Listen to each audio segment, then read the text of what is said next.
Bem, queridos irmãos e irmãs, estamos agora nessa aula, onde iremos falar um pouquinho sobre cuidando do povo santo. Eu coloquei este título desta aula porque uma parte essencial do trabalho do diaconato refere-se a cuidar das pessoas. Nossas igrejas elas podem ser grandes, elas podem ser pequenas, mas o mais importante não é a estrutura física. Lembrando um conceito que até a gente tem revisto muitas vezes, é a questão de templo, né? Nós, às vezes, ainda estamos nesse conceito de templo, dando tanta importância à estrutura física. Lembrando que nós, como Adventistas do Sétimo Dia, não acreditamos que haja mais santuário aqui na Terra. O santuário que teve aqui na Terra, ele foi destruído. E nós, hoje, temos apenas um santuário, e este santuário está no céu. Então, muitas vezes, nós, como Adventistas do Sétimo Dia, ainda estamos enfatizando muito as estruturas físicas, os grandes prédios,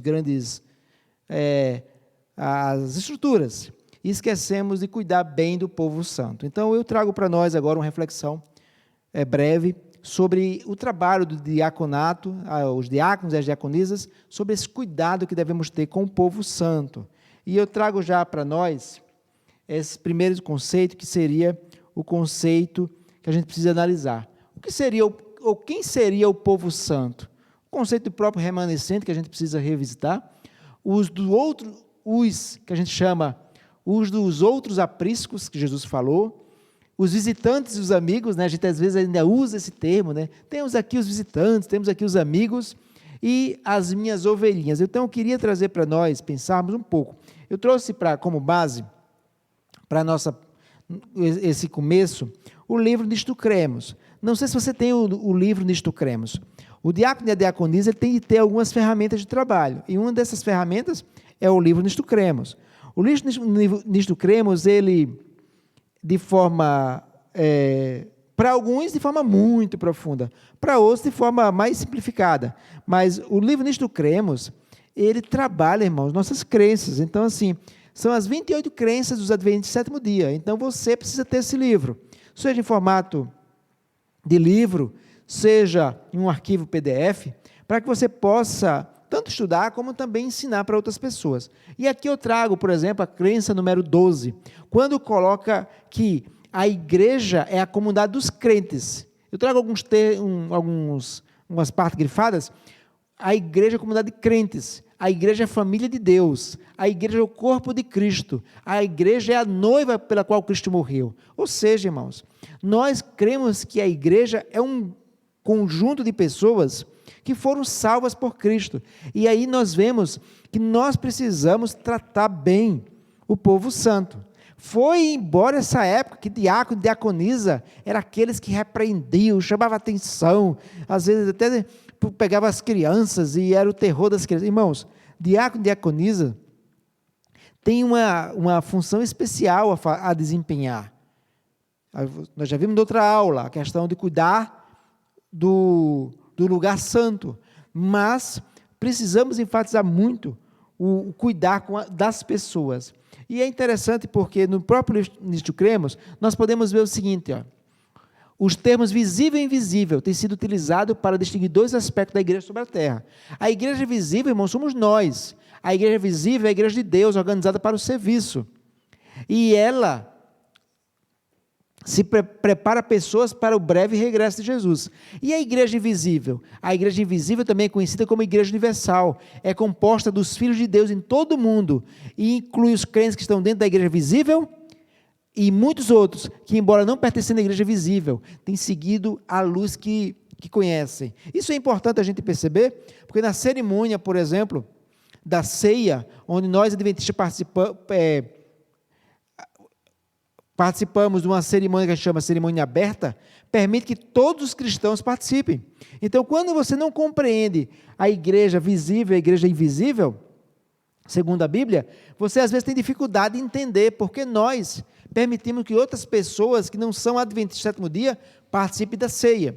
Outro ponto importante, a crença número 13 diz assim, a igreja universal se compõe de todos os que verdadeiramente creem em Cristo.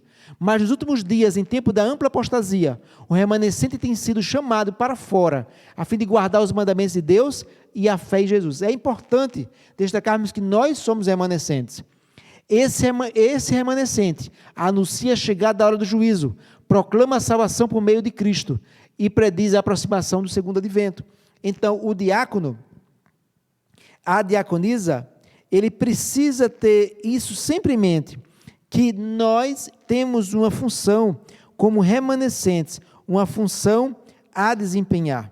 E é muito importante, eu queria mostrar para vocês aqui, para todos nós refletirmos, que chegamos a um ponto que é o conceito de ministrar. O que é ministrar? Ministrar, irmãos, envolve as ações de discipular, influenciar, encorajar, fortalecer, e tudo isso por meio de um trabalho pessoal. Às vezes nós esquecemos que o diácono e a diaconisa, eles não desenvolvem todas essas funções, mas é muito importante. Olha o que diz Atos dos Apóstolos: os que ocupam a posição de subpastores, que é o nosso caso, devem exercer atento cuidado sobre o rebanho do Senhor. Isso não quer dizer vigilância ditatorial, mas que tenham por objetivo encorajar, fortalecer, levantar. Ministrar significa mais que pregar sermões, significa trabalho zeloso e pessoal. Então, queridos, nós precisamos enfatizar que nós temos todo esse trabalho a realizar. Então, você e eu, nós somos chamados a fazermos esta obra, uma obra que envolve todo o cuidado que precisamos desenvolver em relação ao povo que está na nossa igreja. E eu trago agora para nós pensarmos o seguinte: essa outra parte, que eu já li até com vocês na outra aula, mas eu queria só enfatizar uma obra, um aspecto, tá aí. Escola Sabatina, Conselho sobre Escola Sabatina, página 161, diz assim, eu queria só pegar essa parte que eu grifei. Cuidar os anciãos e diáconos dos fracos e apostatados, compreenderam eles que os inconstantes estão em perigo de perder a vida eterna, procuraram por preceito e exemplo, firmar na rocha eterna os pés extraviados, compreender os professores e oficiais de escola sabatina, que têm de fazer a obra de guiar pelos caminhos seguros os passos dos jovens, que para que sejam ganhadores de pessoas para o mestre, devem considerar como nada todo interesse egoísta, há em cada ramo da obra decidida necessidade de reforma. Então, irmãos, nós como diáconos e diaconisa precisamos participar de um grande movimento de reforma. Esse movimento de reforma, o que é que ele implica para nós? Implica que nós precisamos rever nossos métodos de trabalho. Nossos métodos ainda estão, às vezes, presos naquele modelo de diaconato, onde o diácono é o pai dos filhos dos irmãos da igreja. A diaconisa é a mãe. Irmãos, não deve ser assim. Nós devemos orientar, nós devemos conduzir, nós devemos organizar, mas o nosso principal objetivo não é simplesmente esse de estar cuidando do que a gente chama de reverência. Nós precisamos fazer que o nosso trabalho ele seja compreendido pelos demais e também valorizado. E agora eu trago para nós algumas coisas assim, ó. Em quais áreas específicas devem os líderes exercer influência discipuladora em relação aos membros da igreja? Você, diácono, diaconisa. E aí tem várias citações. Olha algumas citações que eu trago aqui para nós pensarmos. Exerçam toda a sua influência para interessá-los nas Escrituras. Uma porção de tempo de cada dia deve ser reservada ao estudo das lições. Irmãos, o diácono e a diaconisa, junto ali na sua unidade de ação, ele deve incentivar o estudo da Bíblia, o estudo da lição da escola sabatina. Na página 62 e 83, também diz assim, sejam ensinados a ajudar uns aos outros. Nós precisamos ensinar as pessoas. Se não se ensina o povo como trabalhar, como dirigir reuniões, como desempenhar sua parte no labor missionário, como alcançar com o êxito do povo, a obra será mais ou menos um fracasso. Nós precisamos ensinar as pessoas. E por isso que você está sendo capacitado hoje, para compreender o seu trabalho. E aí, olha só essa citação, quando diz assim, ó, se na escola sabatina vocês apresentam a seus alunos um assunto da palavra de Deus, deve esclarecer de tal maneira a razão de sua fé, de modo que eles se convençam da sua veracidade. Há um momento específico, irmãos, para estudo da Bíblia na nossa igreja. Chama-se momento da escola sabatina. Nós precisamos ser diáconos e diaconisas frequentes na nossa escola sabatina. Nós precisamos desenvolver todo esse trabalho. E olha só, essa parte da influência junto ao povo santo é um trabalho que deve ser feito pessoalmente. Em todo verdadeiro ensino essencial elemento pessoal.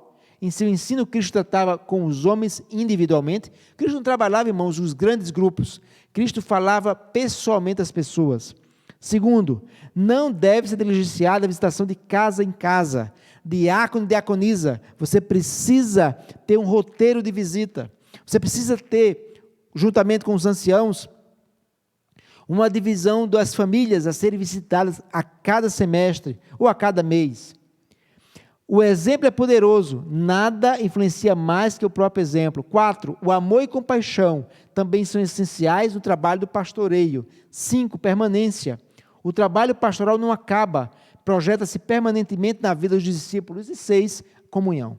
O sentido de comunidade é algo que deve ser construído com elementos do pastoreio. Então, irmãos, muitas vezes nós esquecemos que a nossa influência sobre o povo santo é muito importante. Irmãos, precisamos cuidar das pessoas. Quando se fala cuidar das pessoas, aí eu trago os 2 textos bíblicos bem importantes. Eu trago Atos capítulo 6, verso 3, e eu trago Romanos capítulo 16, primeiro verso. Olha esse texto como diz assim: embora seja a responsabilidade de todos, o cuidado das pessoas necessitadas constitui o aspecto central do ministério do diácono e da diaconisa. Cuidar de pessoas é essencial no trabalho, é o centro essencial do trabalho do diácono e da diaconisa. A origem desses oficiais da igreja se deu exatamente por causa dessa obra. Lembra-se? Atos capítulo 6, verso 3, diz assim: mas, irmãos, escolhi entre vós 7 homens de boa reputação, cheios do espírito de sabedoria, os quais encarregaremos desse serviço. Qual era esse serviço? Cuidar de pessoas. Era o serviço. A referência, aí agora, em relação a Romanos capítulo 16, versículo 1, quando diz, a referência que o apóstolo Paulo faz à diaconisa Febe, dá destaque ao seu serviço em favor das pessoas. Diz Paulo em Romanos capítulo 16, versículo 1. Recomendo-vos a nossa irmã Febe, que está servindo a igreja de Cencreia, para que a recebais do Senhor como convém aos santos, e a ajudeis em tudo o que de vós vier a precisar, porque tem sido protetora de muitos, e de mim inclusive. A diaconisa Febe, ela é reconhecida como aquela que protegia as pessoas, era aquela que protegia o apóstolo Paulo, era aquela que protegia a igreja de Deus. E se eu perguntasse para você hoje, você tem sido diácono e a diaconisa que tem protegido a igreja de Deus? E aqui, irmãos, nesse aspecto eu trago para nós um ponto importante, tá? O plano de ação. O diácono e a diaconisa, como qualquer oficial de igreja, ele precisa ter um trabalho a realizar de forma organizada. E uma das facetas desse trabalho é o trabalhar junto com a ASA, a Assistência Social Adventista. Lembrando, irmãos, a ASA, ela recolhe roupas, ela prepara roupas, ela separa comidas, outros suprimentos para os necessitados. E, segundo o Manual da Igreja, na página 104, a ASA deve trabalhar juntamente com diáconos e diaconisas. Por quê? Porque, como eu trouxe grifado aqui nesse slide para nós, enquanto o Serviço Beneficente Social Adventista ASA atende todos os pobres, o diaconato concentra seu esforço no auxílio aos pobres da igreja. Então, o diácono e a diaconisa deve visitar os irmãos para conhecer as suas realidades. Deve procurar conhecer cada família adventista e assisti-los, porque assim, juntamente com a ASA, eles poderão desempenhar um melhor serviço. Aqui eu trago, por exemplo, outra parte que nós, diácono e diaconisa, podemos trabalhar junto na igreja, que seria a parte de equipes. Na sua igreja, se você tem uma igreja maior, você pode trabalhar equipes. Que equipes? Por exemplo, os diáconos e diaconisas podem se organizar em equipes, ministérios novos membros. Irmãos, eu tenho trabalhado aqui na minha igreja muito a questão das transferências. Para nós termos uma secretaria bem organizada, irmãos, nós precisamos regularizar a situação de muitos membros. Muitos membros já viajaram, já se mudaram, foram para outras localidades. Devemos entrar em contato com eles e orientá-los para que solicitem suas cartas de transferência. A mesma situação acontece com quem chega. Irmãos, nós temos vários membros que frequentam nossas igrejas e não estão regulares na secretaria. Por quê? Porque nós não conversamos com eles. Nós precisamos conversar com esses membros e o mais brevemente possível, se ele vai permanecer na nossa igreja, na nossa cidade, durante um certo período, ou se mudaram de forma definitiva para próximo à nossa igreja, nós precisamos fazer duas coisas que eu acho essenciais. Primeiro, precisamos fazer uma visita a esses novos membros para incentivá-los a frequentar a igreja, organizá-los e orientá-los a pedirem suas cartas de transferência. E outra, precisamos apresentá-los na igreja como membros da nossa igreja. Isto valoriza aquele irmão, aquela irmã. Então, precisamos ter um ministério específico aos novos membros, sejam eles novos adventistas ou pessoas transferidas. Precisamos ter um ministério em situações de crise. E isso aí, crise, pode ser uma série de coisas. Precisamos ter uma equipe que apoie as ações missionárias e evangelismo. Precisamos de uma equipe de beneficência. Precisamos de uma equipe para visitar os membros ausentes. Precisamos, pode ser uma equipe para novas na comunidade, pessoas que se mudaram para as proximidades da igreja. Equipe para ajuda aos membros inativos. Uma equipe, por exemplo, que o manual de diácono e diaconisa ele orienta, seria um ministério de apoio a mulheres da primeira gravidez.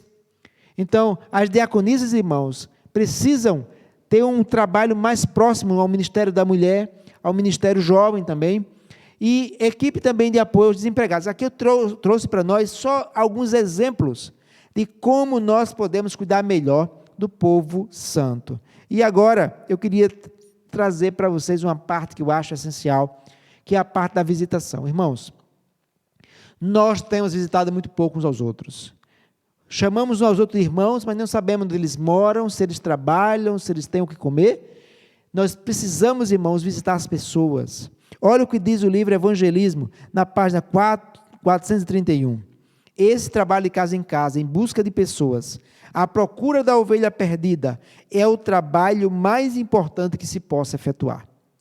Irmão diácono, irmã diaconisa, você não é chamado a pregar, mas chamado a visitar você é.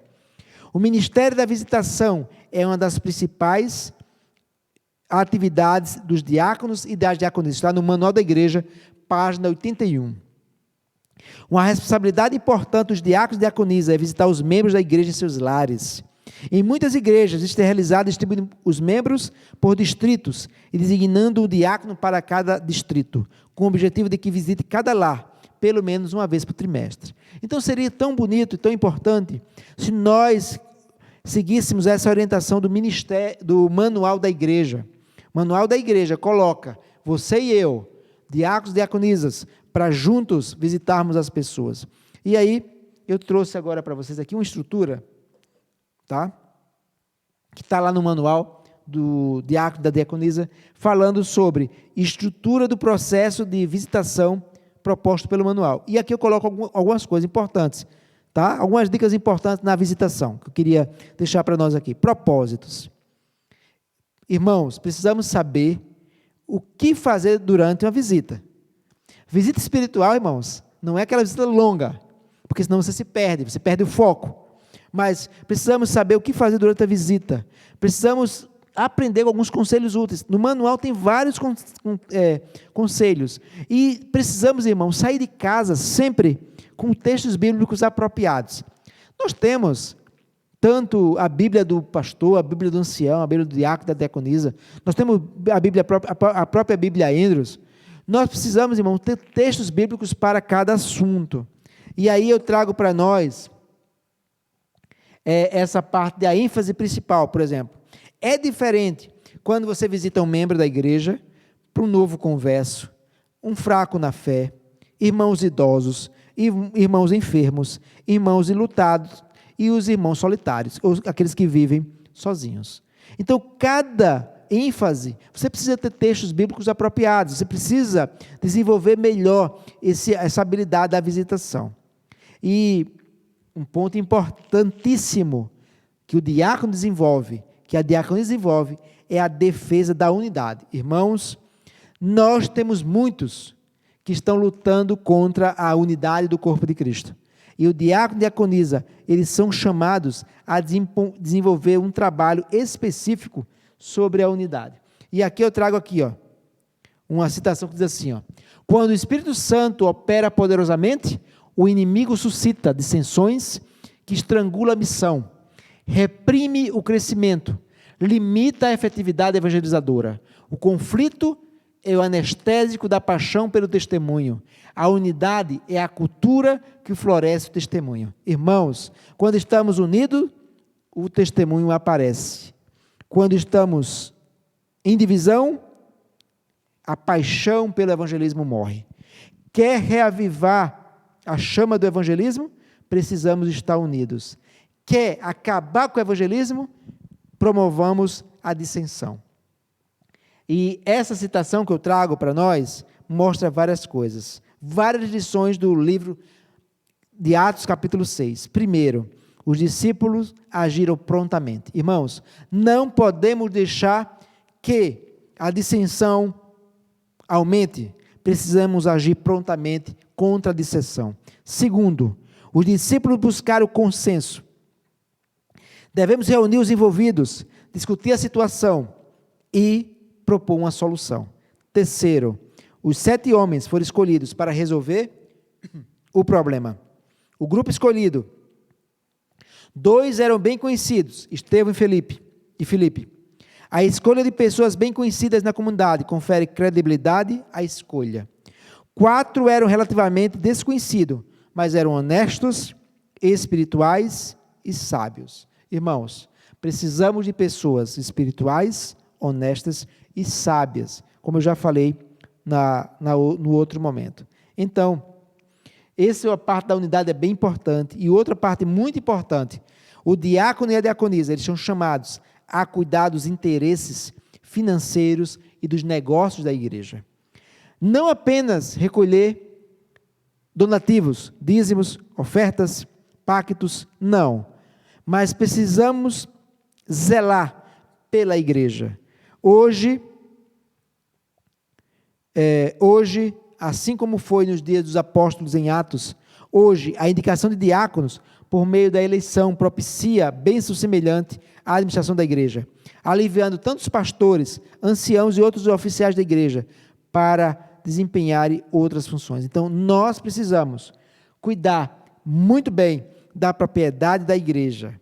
Nós precisamos conservar a propriedade da igreja, porque assim estaremos ajudando a fazer uma obra mais avante. E é interessante, eu tinha deixado para falar um pouco mais com vocês sobre isso aqui, porque os líderes, diáconos e diaconisas, devem ser determinados e desenvolver algumas habilidades. É interessante, a boa liderança responde efetivamente à necessidade de mais líderes e trabalhadores. Então, nós como diáconos e diaconisas, precisamos entender que precisamos ter uma certa influência, precisamos trabalhar em equipe, precisamos ter o crédito das pessoas, precisamos ser capacitados cada vez mais para a liderança espiritual, precisamos ser competentes e inteligentes e precisamos ser responsáveis. Então, quando nós estamos trabalhando com o povo santo, o povo de Deus, nós precisamos desenvolver essas habilidades. E aqui, eu trago outro aspecto, que é em relação a outra área da igreja muito importante que o diácono e a diaconisa precisa desenvolver, que é essa relação direta com a parte da recepção da igreja. Em muitos lugares, o diácono e a diaconisa são aqueles que recebem, mas em outros lugares tem um ministério específico de recepção trabalhando. Então, nós devemos trabalhar junto. E olha só, eu trouxe para nós aqui, nós precisamos ter muita atenção com o nosso vestuário, nós devemos chegar com antecedência, verificar o material necessário, conhecer os membros da igreja, conhecer a programação que acontecerá na igreja, conhecer a área física da igreja. Você sabe onde são os banheiros da igreja? Você sabe aonde uma mãe pode trocar a fralda de um bebê? Você sabe, por exemplo, se alguém tem alguma situação de saúde ali, desmaia, cai, se machuca na igreja, como você procede? A igreja tem uma caixinha de primeiros socorros, a igreja tem um material para ficar uma pressão, caso algum não esteja bem. Você sabe como acionar corpo de bombeiro, você sabe como acionar SAMU, você sabe como chamar um Uber para ajudar um irmão que precisa? Então, são algumas coisas no nosso dia a dia que nós precisamos ver. Então, conheça a área física, conheça quem são os líderes da igreja, trate bem, seja criativo, tenha um atendimento adequado, não faça acepção de pessoa, deixe as pessoas escolher onde elas querem sentar, liberdade de escolha. Isso é difícil para nós às vezes. A gente quer orientar a pessoa a sentar em determinada classe, principalmente da escola sabatina, e a pessoa às vezes não aceita. Alguns gostam de sentar mais perto do ar-condicionado, do ventilador, de uma janela. Alguns têm aquele banco que eles acham que é o seu banco. Então, nós precisamos, irmão, permitir a liberdade de escolha. Devemos trabalhar em formações coletivas, devemos saber como emprestar a Bíblia e inário, devemos estar atentos e disponíveis, devemos ser discretos, a discrição, acima de tudo, devemos ter a ética cristã e devemos dar muita atenção ao se despedir das pessoas que estiveram conosco durante a programação. Irmãos, finalizando, eu queria dizer para nós o seguinte: nós precisamos ter ferramentas para desenvolver um bom cuidado ao povo santo. Como é que eu posso ter boas ferramentas? Em primeiro lugar, eu preciso ter a minha Bíblia de cabeceira, eu preciso estudar a minha Bíblia, preciso amar a minha Bíblia, preciso ter a minha lição de escola sabatina, devo ler a revista adventista mensal, dali eu posso tirar vários sermões, eu posso tirar várias dicas de como cuidar da igreja, a revista do ancião, mesmo que a gente não seja o ancião, a gente seja o diácono, e a diaconisa, nós podemos ler essa revista para tirar para nosso proveito. A própria revista Ministério é uma revista mais complexa, mais profunda, mas que está também disponível para nós. E eu trouxe aqui esse site, né, todos escritos de Ellen White, porque são fontes, irmãos, de inspiração para nós, de motivação, de ânimo para a igreja. E eu finalizo dizendo esse verso para todos nós. Que verso interessante. Um dia, quando Jesus voltar, ele dirá para nós: disse-lhe o Senhor, muito bem, servo bom e fiel. Foste fiel no pouco, sobre o muito te colocarei, entra no gozo do teu Senhor. Então, queridos, muito obrigado porque você participou dessa capacitação, que Deus possa abençoar o teu ministério. Estamos à disposição para as perguntas. Que Deus nos abençoe. Amém.